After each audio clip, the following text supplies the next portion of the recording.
Hi guys, ഗലിപ്രോ YouTube ചാനലിലേക്ക് എല്ലാവർക്കും സ്വാഗതം. ബിഗ് ബോസ് മലയാളം സീസൺ 7 പുതിയൊരു പ്രൊമോ വന്നിട്ടുണ്ട്.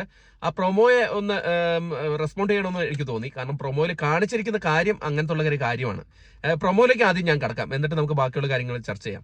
പ്രൊമോയില് ലാലട്ടൻ വന്നിട്ട് അനുമോളുടെ അടുത്താണ് ചോദിക്കുന്നത്, എന്താ അനുമോളെ രാത്രിയിൽ ഫുഡ് ഉണ്ടാക്കിയോ, അവിടെ എന്തോ അടി ഉണ്ടാക്കിയോ, എന്തൊക്കെയോ ഉണ്ടായല്ലോ എന്ന് അനുമോളോട് ചോദിക്കുകയാണ്. അനുമോള് എണീറ്റിരിക്കുകയാണ്. അപ്പോഴേക്കും എന്നിട്ട് ഷാനവാസ് അത് അങ്ങനെ ചെയ്യുന്നത് ശരിയാണോ എന്ന് ചോദിക്കുകയാണ്. അപ്പം ഷാനവാസ് പറയാണ്, ഒരിക്കലുമില്ല ലാലേട്ട, അത് കോമൺ ആയിട്ട് നമുക്ക് എന്തായിരുന്നു, കടലമാവ് മാത്രമേ ഉണ്ടായിരുന്നുള്ളൂ, അതാണ് എടുത്ത് ഉപയോഗിച്ചത് എന്നാണ് പറയുന്നത്. അത് കഴിഞ്ഞിട്ട് അപ്പോഴേക്കും നമ്മുടെ അനുമോള് എന്തോ പറയുന്നുണ്ട്, കടലമാവ് എന്ന് പറയുമ്പോഴേക്കും ലാലേട്ടൻ പറയുന്നത് ആ കടലമാവ് അതിലില്ലെന്നാണ് പറയുന്നത്, കോമൺ അല്ല എന്നാണ് പറയുന്നതെന്ന് ലാലേട്ടൻ എടുത്ത് ആക്കി പറയുന്നുണ്ട്. അത് കഴിഞ്ഞിട്ട് ആദിലെടുത്ത് ചോദിക്കണം എന്താണ് അഭിപ്രായം എന്ന് ചോദിക്കുമ്പോൾ ആദില് പറയാണ്, അനുമോക്ക് ഫുഡിന്റെ കാര്യത്തിൽ പലരോടും പല നിലപാടാണ്, പല സമയത്ത് പല നിലപാടാണെന്നാണ് പറയുന്നത്.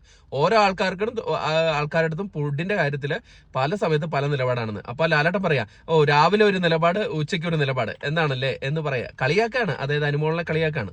അത് കഴിഞ്ഞിട്ട് നമ്മുടെ ആരടുത്ത് ചോദിക്കുന്നത്, നെവിൻ്റെ അടുത്ത് ചോദിക്കുകയാണ്. നെവിൻ പറയാണ്, ഒരു ഭയങ്കര നന്മമരം ചമഞ്ഞിട്ട് പൂത്തൊലഞ്ഞ് നിൽക്കുന്ന ഒരാള് അവിടെ ദോശ ചുടുന്നു എന്നാണ്. അപ്പൊ ഇതാണ് പ്രൊമോ, ഫുഡിന്റെ കാര്യത്തെ കുറിച്ചിട്ടുള്ള ഒരു പ്രൊമോയാണ്. പക്ഷെ എനിക്ക് പറയാനുള്ള കാര്യം, ഈ പ്രൊമോയില് അനുമോള മാത്രമല്ല ഇതുപോലെ തേജോവധം ചെയ്യേണ്ടത്, അതിന്റെ ഏറ്റവും കൂടുതലായിട്ടുള്ള ആര്യനും അക്ബറും. ആര്യൻ ഭയങ്കരമായിട്ട് നിർബന്ധിച്ചു, ലൈവ് കണ്ടവർക്കറിയാം. രാത്രിയിൽ ആര്യം പറയുന്നു എനിക്ക് വിശക്കുന്നു എന്ന് പറയുകയാണ്. അപ്പൊ ആദില് പറയുന്നുണ്ട്, നീ കിടന്ന് ഉറങ്ങിയാൽ മതി, അപ്പം വിശപ്പും മാറും. അല്ല, നൂറ പറയുന്നുണ്ട്. എന്നിട്ട് ആദില് പറയുന്നുണ്ട്, നാളെ കഴിക്കാം എന്നൊക്കെ പറയുന്നുണ്ട്. എന്നിട്ട് ആര്യം പറയാ, എനിക്ക് ഭയങ്കര വിശപ്പാണ്, അതെങ്ങനെയാ കിടന്ന് ഉറങ്ങിക്കഴിഞ്ഞാൽ വിശപ്പ് മാറും, അതെന്തുവാണ് പറയുന്നത് എന്നൊക്കെ ചോദിച്ചിട്ട് ലാസ്റ്റ് അനുമോളിനെ പുറകെ കുത്തി പൊക്കി കൊണ്ടുവന്നിട്ട് അനുമോള് അവിടെ ഇരുന്നിട്ട് വേറെ എന്താ മുട്ടയാണ് ഇവര് പ്ലാൻ ചെയ്തത്, അവരവരുടെ മുട്ട. എന്നിട്ട് വേറെ എന്താ ഉള്ളത്, മാവുണ്ടോന്ന് നമ്മുടെ ആര്യ നോക്കുന്നുണ്ട്. എന്നിട്ട് പറയുന്നുണ്ട്, ഇത് മാവല്ലേ, മാവ് എടുക്കട്ടെ എന്ന്. അപ്പം അനുമോള് പറയുന്നത്, അത് ഇന്നത്തേക്കല്ല നാളത്തേക്ക് എന്നൊക്കെ പറയുന്നുണ്ട്. എന്നിട്ട് കടലമാവ് കാണുന്നുണ്ട്. ആ കടലമാവ് ഉണ്ടല്ലോ, കടലമാവ് എടുക്കാം, അത് കോമൺ അല്ലേ, കടലമാവ് എടുക്കുന്ന അനുമോളെ കൊണ്ട് കുറെ തവണ അനുമോളടുത്ത് പറഞ്ഞിട്ടാണ് ലാസ്റ്റ് അനുമോള് ദോശ ഉണ്ടാക്കി കൊടുക്കുന്നത്. അതിന്റെ കൂടെ അക്ബറും ഉണ്ടായിരുന്നു. അപ്പം ഈ ചോദ്യം ചെയ്യപ്പെടുമ്പോൾ അക്ബറും ചോദ്യം ചെയ്യപ്പെടണം, ആര്യനും ചോദ്യം ചെയ്യപ്പെടണം. അതോടൊപ്പം അനുമോൾ കാണിച്ചതും തെറ്റാണ്. അനുമോൾ കിച്ചൺ ആണെങ്കിൽ കിച്ചൺ ക്യാപ്റ്റനോട് ചോദിച്ചിട്ടേ ചെയ്യാവുള്ളൂ. കിച്ചൺ ക്യാപ്റ്റൻ അന്ന് ഷാനവാസ് ആയിരുന്നു.